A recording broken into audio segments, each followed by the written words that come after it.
Hey everybody, thanks for joining us today. Dennis and I are going to do something a little bit different than we might normally do. There's kind of a class of problem in the industry that we are working with. It's kind of agile transformation adjacent. It's a little bit of like maybe an impediment to agile transformation that we're going to explore. And I'm going to talk a little bit about what Leading Agile's doing about it and what we're doing in the market. And then we're going to talk a little bit about some of the things we're seeing with client challenges. So I have Dennis Stevens here with me, who co-founded Leading Agile with me, about 13 years ago now, and is our chief methodologist. Hey, Dennis, how you doing, man? Good, Mike. How are you doing? I'm doing good. Okay, cool. So this is what we're talking about. So one of the things that we know pretty well about this transformation space is that we're to a point where it's just so clear industry-wide that this is not about agile practices. And we're starting to see market shifts in such a way. There's a lot of coaches that are being let go. The market for training in a lot of ways is collapsing. Because I think what people are experiencing is that doing Scrum, daily stand-ups, reviews, retrospectives, burn down charts, right? It's necessary, but it's not sufficient. And it's kind of been packaged as sufficient. So one of the things that we've been talking about for a long time is this idea of encapsulation versus orchestration, right? So Leading Agile brings this idea of business capability architecture, teaming strategies, flow-based governance, ultimately, starting with business capabilities, but ultimately organized around value streams, incremental and iterative transformation, right? And that's really been the hallmark of what we've been doing for the last 10 years at least. And so what we find in that is when you start to think about the areas of, what gets in the way of effective teaming strategies, effective agile governance, effective coordinating at scale, it's always dependencies, right? Dependencies are the things that are so expensive. And there's certain kinds of dependencies that are more straightforward to deal with. Orchestration dependencies, teaming strategies, how we think about products, how we think about funding. There's a bunch of things you can do on the process side. But at the end of the day, if we don't have appropriate encapsulation in the technology and appropriate alignment between the technology and the business, it's really difficult to get the kinds of performance characteristics in an organization that we're all shooting for. And one place that we see a lot of different things in our clients, things that are adjacent to what has historically been Leading Agile's core business. So what we're encountering quite often is, what the industry is really calling like tech uplift, product modernization. There's moving to the cloud. There's the automation of infrastructure, DevOps, CI/CD pipelines. And what we believe is that the intersection of all of this is alignment of all those things. And on the other side of alignment of all those things are the economic conditions that have to be created to be successful. It's been on our website for at least 10 years. It's never about going to Agile. It's never about adopting Agile for Agile's sake. So, Dennis, one of the things that I was hoping we could start with, and we're going to step into this, right? So let's not try to answer it all at one time, but like, what do you see in terms of technical dependencies that are getting in the way of moving into a more agile delivery, agile product model? Talk to me a little bit about that, and then we'll move into cloud migration and some of the other tech uplift and financial stuff that we want to talk about. I think some of the initial things are just, as a lot of people are operating in the enterprises that we're in, they're not working on very small, very autonomous like sections of products. They're still working. It may be in the cloud, it may be outsourced, but they're still giant monoliths that are very difficult to manage. So the teams still require tons and tons of orchestration and coordination between the teams to deliver anything. And I think it goes into the data and the integrations too, as people have tried to go into modern architectures that are actually not simplifying things. They're integrating more and more things together. So the ability to move fast in any area is really constrained by the network monoliths that are being created with these big integration nests. Interesting. Let's pull that thread for just a second. Go a little bit deeper into this. So as they try to solve the problem of encapsulation, as they try to solve the problem of modernization, you're saying that there are other issues that they're creating? Yeah, I'll give you an example. We have a client that's using a product called Pega, which in and of itself is a big mess of things. But Pega is through a bunch of connectors connected to 12 other back-end systems through a bus. And any change made in Pega can show up and break something somewhere else. Any change made somewhere else can cause Pega not to work well. So they're kind of going to solve it by building giant back-end integration tests and slowing down delivery and having to do giant upfront designs. Because in their attempt to go to independent products, but in order to get where they're getting, data has to move between all these products. The integrations have to work. Nobody's paying attention to the gray area between the pieces. And they've created a rat's nest of implementation.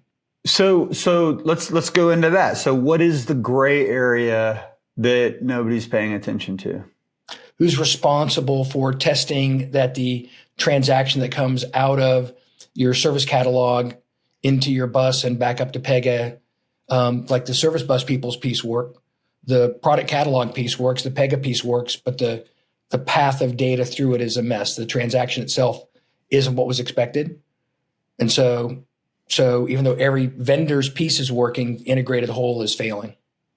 So there's tremendous amount of pressure, maybe to move to the cloud, to get on more modern technology architectures. So talk to me a little bit about why companies are making this decision and what they might do as an alternative if this isn't working the way they expect. Yeah. The reason for moving to the cloud is because they believe that getting to these SaaS or infrastructure service, all these service-based platforms will increase their speed and performance. It will reduce their cost of maintenance and their need to keep things current, and their staff and their data, disaster recovery and security. There's a lot of things that they aren't going to be experts at. It lets them focus on their business. So the cloud has a lot of benefits in that area. The challenge is the processes are not easy to set up and run end to end. And a lot of times those pieces are all outsourced to different vendors or different products. And so what's making it difficult is you should be able just to enter something in your service catalog, have it pipe through and pump up and show up as an offer in another tool. You should be able to take a bill over here and have it show up in your CRM system over there. But the data has to be exactly right. The interfaces have to be exactly right. And it doesn't get tested till the end or until the day before you ship it. It's very difficult for most organizations to manage at the edges. Well, so one of the things that I'm not usually a big fan of industry buzzwords, but one of the things that I've been reading about a little bit that I think is really at the heart of like what we've attempted to do with Leading Agile is the idea of kind of the composable enterprise, right? So I think a lot about the intersection between maybe business architecture, organizational design, domain design,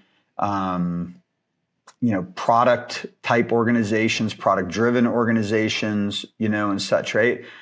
So the holy grail in all this is much smaller applications, much smaller, monoliths with products extracted and services extracted and such like that, right? And then, organizing around that value, creating complete cross-functional teams, optimizing for throughput, all those different things.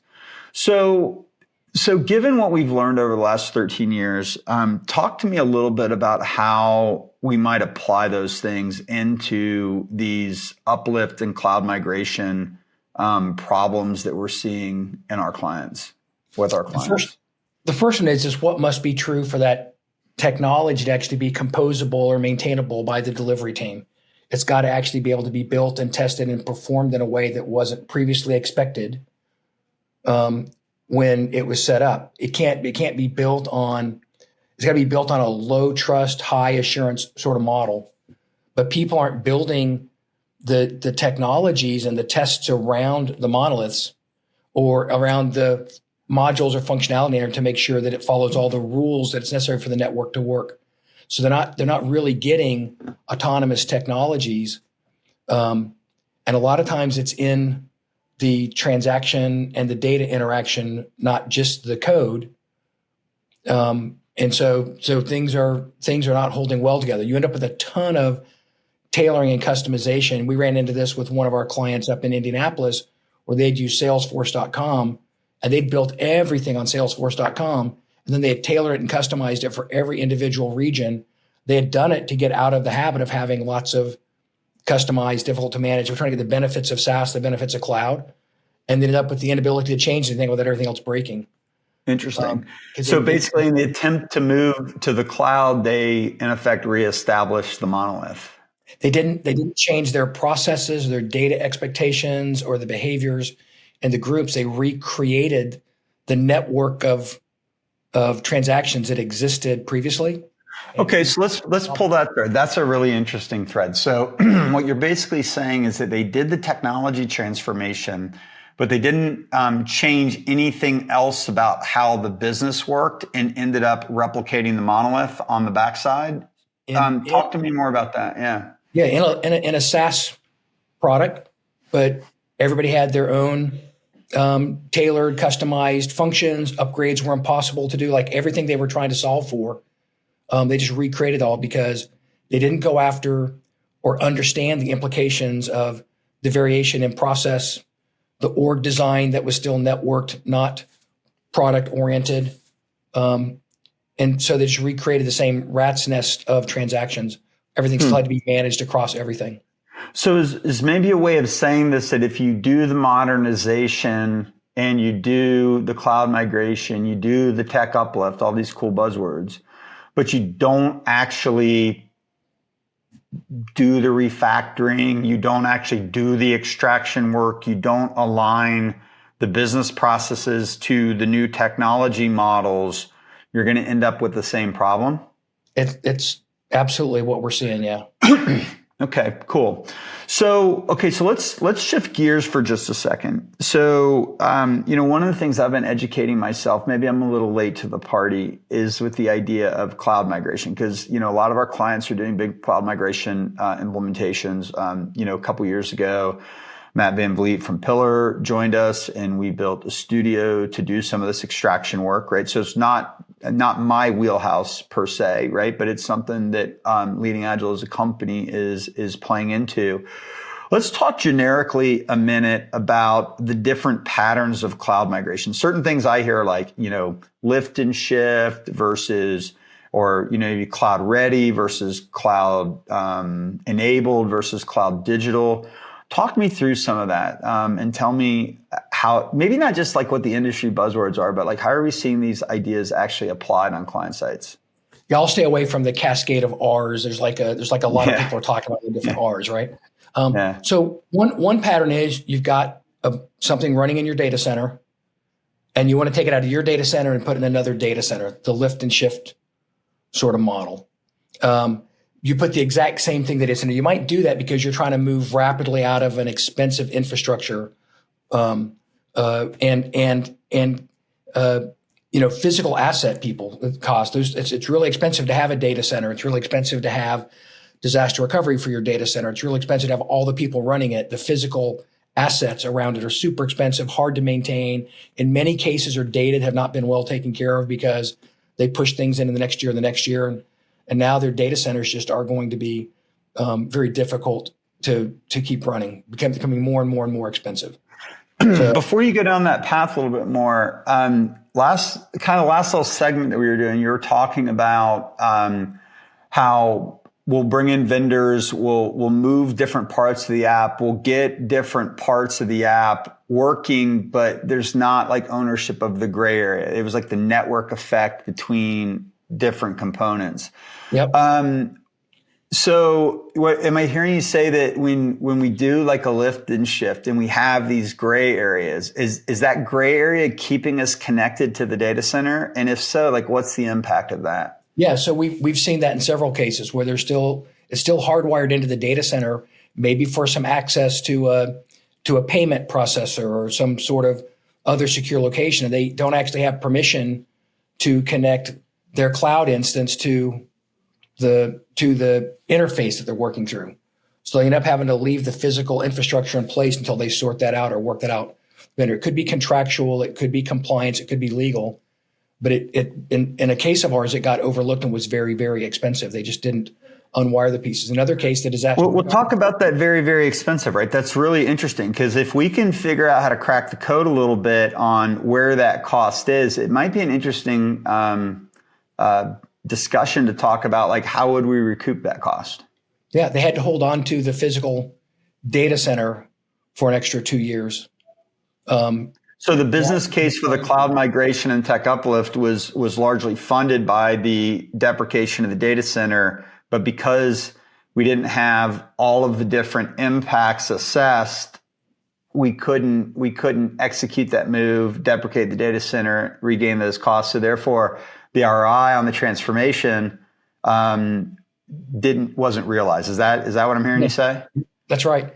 And it falls into that space of gray area. The application went up and worked fine. The data migration went up and worked fine. The interfaces and the backside of that and a service call they needed to make, a network service call they needed to make, they couldn't move the network piece the pace they needed to. And they couldn't get some of the data connections, get data in and out of the back into the system moves. They missed dependencies. But the vendor wasn't responsible for those dependencies. The vendor was responsible for moving the product, right? So they moved it and it worked, except they couldn't run it and they couldn't provision their customers with. They had to leave everything in place in the data center till they resolved those problems. So you might have answered it, right? So so I grew up, I know you have a lot of background, PMI, project management, things like that. To me, that's kind of like good project management in a way. I hate to say it, being a guy that runs an agile transformation company. So I know you made the case that like people like how do you get ahead of that and make sure that realization or that ROI realization can happen? In this case, from a feeds and speeds connectivity network standpoint, the dependencies just aren't always clear. And so you've got to do a much better job of inventorying and having a strategy for all of those dependencies. And some of those things, it looks like, oh, that'll be easy. We'll figure it out once we get it moved. In some cases, it just isn't as easy as it looked, particularly if you're moving multiple pieces. And in this case, there was a little bit of they were moving multiple things at the same time and got out of sync. So yeah, it is just project management. But the problem is because the components aren't composable or movable or able to move around in the first place, it requires massive insight, massive understanding of all of your technology. And even though you think you're moving like the whole monolith in your lift and shift, it has to be everything, because even those monoliths aren't autonomous or composable even in the big piece in a lot of cases. Well, so we encounter this problem a lot with our clients. It's not typically the space we play, although we do play in it some, right? We encounter these challenges with our clients. Talk to me a little bit about the things that we've learned over the last 13 years, moving what I would call monolithic organizations into more composable organizations. Like what lessons from that transformation work might be applied? And is it even reasonable to think that you could have a incremental iterative move to the cloud where we're able to experiment and learn and try things, but yet realize the cost savings and the ROI? And that's a big question, but like let's peel into that a little bit. Yeah, I think it's kind of straightforward. If you can't encapsulate it, you have to orchestrate it. We learn a lot in our organizations about dependencies and process and dependencies and requirements, dependency and funding when we try to make these teams autonomous. And all of a sudden we find out that planning process needs to be updated, or we have to do something special there. That funding process is a problem. That resourcing of environments and things like that has to be updated because the team isn't really very autonomous. There's a ton of orchestration we have to do. So we spend time when we first get started And those dependencies are hidden by the chaos that the organization's operating in. So if we can create a stable system and we can balance capacity and demand, we start to begin to see those dependencies. We can start to measure those out. So we don't go straight to totally autonomous, independent teams operating without orchestration. We put a heavy amount of orchestration on top of anticipating there are things that we might not know, and we move a lot of planning up and to the left. So one of the things that's interesting, I'm gonna kind of pull back to some of the really simple messages that we've been talking about for years. One of the things I've always struggled with when we kind of get into just the agile conversation is that there's this idea that if we train the teams on Scrum and we empower them and then we let them make local decisions, that they're going to kind of work things out. And I might make the assertion that within the confines of a well-formed Scrum team with good boundaries and tests and a very componentized architecture, that level of collaboration within the team is absolutely appropriate.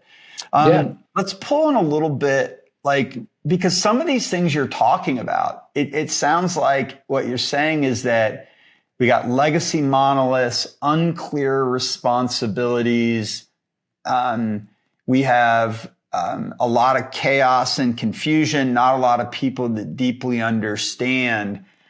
If the answer isn't hand it to the teams and let them figure it out, but the answer can't be just command and control top down, just govern the heck out of the chaos. Yeah. So talk to me a little bit about the middle ground, and maybe from the angle of the middle ground from a process perspective, kind of the place that we'll play a lot, probably 80-90% of the time.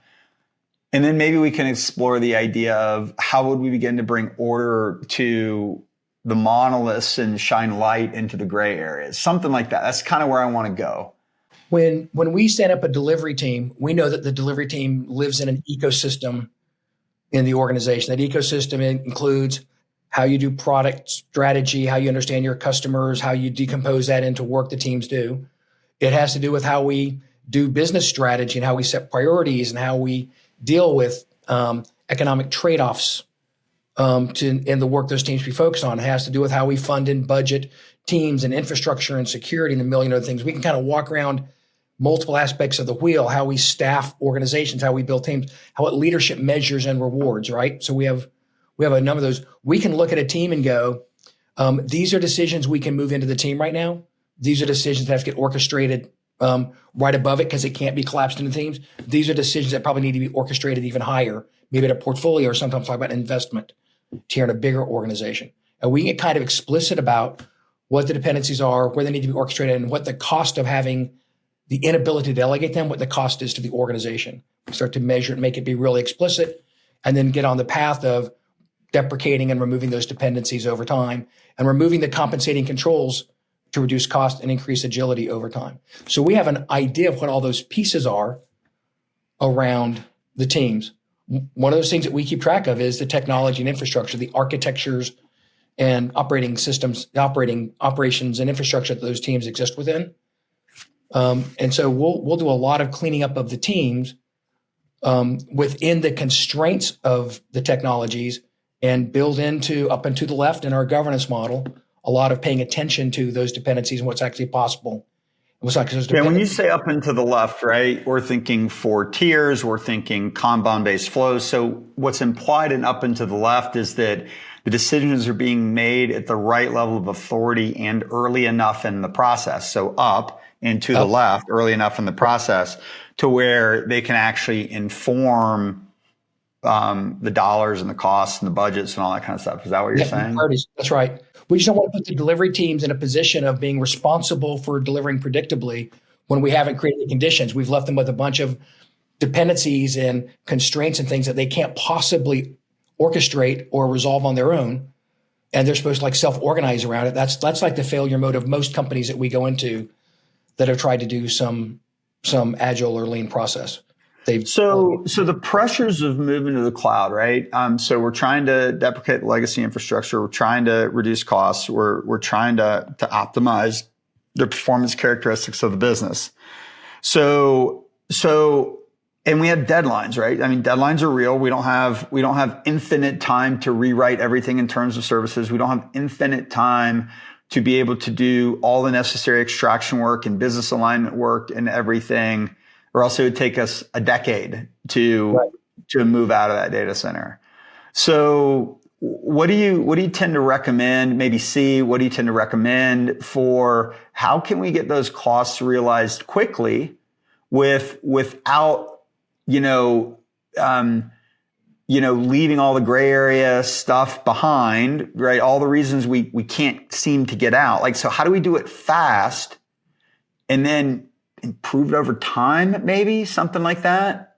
When we start to look at the pulls and pushes of doing a big move, so what must be true to do a lift and shift of an application, and what are the things that will go wrong with the lift and shift? We're going to have too much cost. We're not going to be able to resource constraints. We're not going to have the organizational challenges that we had. We're not going to have some of the cost of change. You balance those two things out, but then you have to dig into those different areas and see what's really true and what's not true. So we look at all the dependencies. There's still some that exist. We're going to have to modify some of our behaviors around data security or other things that can't connect to our system the way they used to. So there are going to be process flows.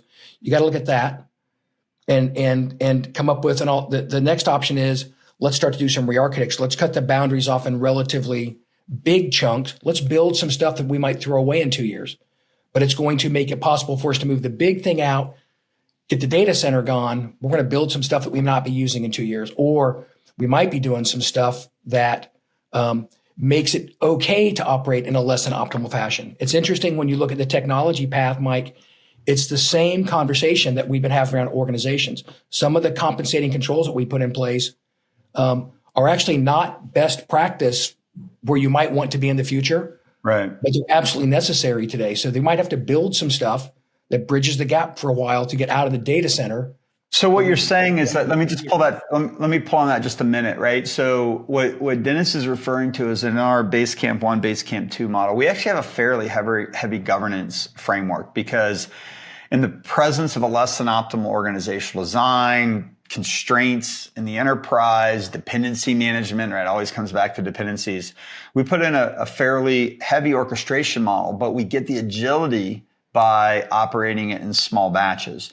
And what we call it is a compensating control. And I think about it often is like if I need to do a lot of heavy architectural work, like let's say I think about it like in the context of restoring a legacy, like a classic piece of physical architecture, like a building, right? Maybe something like Notre Dame, right? Going through a wholesale rebuild, right? In a lot of ways, or you got to put a lot of scaffolding around the outside of it so that it's safe to start reconstructing on the inside. And so with us, that's planning and governance, but we do it in small batches. So we maintain agility. It doesn't take the cost out. It doesn't make it totally team driven, but it enables us to do some agile stuff very pragmatically before the organization's been fully rebuilt. Using kind of that building metaphor, the Notre Dame or anything like that, like talk to me a little bit about what's involved in creating some of that scaffolding, some of that non-reusable stuff that we might deprecate. What does that look like in real life? We might take sets of business logic that are really complicated, not well characterized, that we can't replicate or go rewrite in the near term. And we might take a big chunk of code, put in the container, write some interfaces to it and move it intact in a less than modernized way into the cloud as a big piece, and then move pieces that interact with it. So we might have to encapsulate that with some test scaffolding that's really there just to make sure this thing doesn't break in the meantime, but we actually don't intend to continue to rely on that in the future. Pretty soon, it would become a brittle, difficult obstruction to the speed that we want to move at. But right now, it's probably necessary. There are cases of we might want to move a bunch of data that hasn't, like we might move the whole thing, lift and shift the whole thing if we can, and just get the boundaries cleaned up. Just get the most critical things in the boundary, but lift and shift the whole thing, knowing it's going to be too expensive in the cloud, and then start pulling pieces out of it sort of incrementally and moving them up Yeah, we were talking a lot internally about the analogs between kind of our base camp structure and, would it apply into some of the cloud migration work that we're doing? And what I kind of hypothesizing is that when we think about most organizations that we move, the rule of thumb I'll use is 60-70% need to go to base camp 2. Maybe another 20-30% need to go to base camps 3, maybe 4. Basically saying like, there's a lot of legacy stuff that we're not going to reinvent. We're not going to get to the place where we totally untangle that org, but we're going to get it stable and optimized and predictable and operating in smaller batches. Then maybe 20 or 30% of the org really needs like true agility. And maybe 5 or 10% needs like lean startup, like crazy, super fast stuff. What I'm hearing you say is that like, and tell me if I'm interpreting this right. It's like maybe like we do a really safe lift and shift. We make sure that all of the outside boundaries, you put the scaffolding around it, make sure it's working. And we know that in doing so, that we're going to eat some costs, right? It's not going to be the most efficient way of doing it. And then we're going to start to think about, okay, what are the services that need to be extracted that drive those costs? And we're going to do those first. Or maybe we're going to start to look at what products need to be extracted so that they can be more cloud native and more resilient over time. Right. Am I thinking about that the right way? Yeah, absolutely. Okay, absolutely. Cool. One of the things that we're seeing in the industry, Mike, is 40% of cloud migrations are reverting back. Because interesting. What's driving that? Is it the inability to get out of the data center, realize the costs? Is that what you're getting at? Yeah, or there's a big one, which is they didn't realize they needed that data. As data becomes a more important play, they move the data into the cloud, but it's still encapsulated. They need to bring that data back in-house so they can pull it into their mesh and do more things with it. There's a thing called data gravity, which is a really interesting concept to start to think about when you move things into the cloud, which is the data starting to pull, as data becomes more central, it's starting to pull more and more connections to it, more and more uses to it. So moving that monolith might be great for the process and the infrastructure, but I might need that data to be pulled separately and processed in a different way because I need to use it in 20 or 30 ways that I never thought about using in the past. So it becomes interesting how data starts to pull itself together in an organization. Okay. So maybe put a bow. It sounds like there's a lot of really interesting things that we could maybe do some subsequent discussions around. It might be interesting to pull the thread around like, data analytics, maybe pull some threads around like the application of artificial intelligence, might have implications for security. Absolutely. Then our kind of classic, PDO, composable enterprise, just agility at scale, right? There's a lot of really cool topics that intertwine.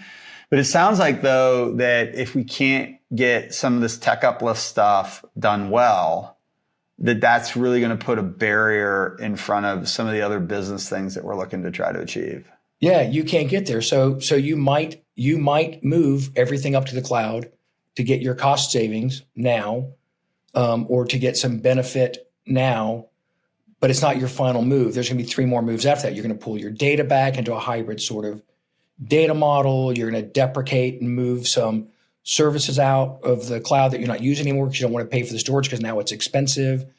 You might start consolidating things that you didn't intend to originally as you start to look at so it's an ongoing process. It's not I'm going to do my cloud migration and I'm done. It's I'm going to move into a new type of technology and infrastructure that creates a whole raft of options that I've never even considered before and explore those and enable those as we're moving forward. Yeah, I think what we're seeing is that there really is a lot of parallelism because, one of the challenges that, we have a lot of times with agile transformations, because we clean up behind a lot of really poorly done agile transformations. Yep. And there's like a belief that agile works a certain way. And unless we go straight to that way, then like we're not doing agile.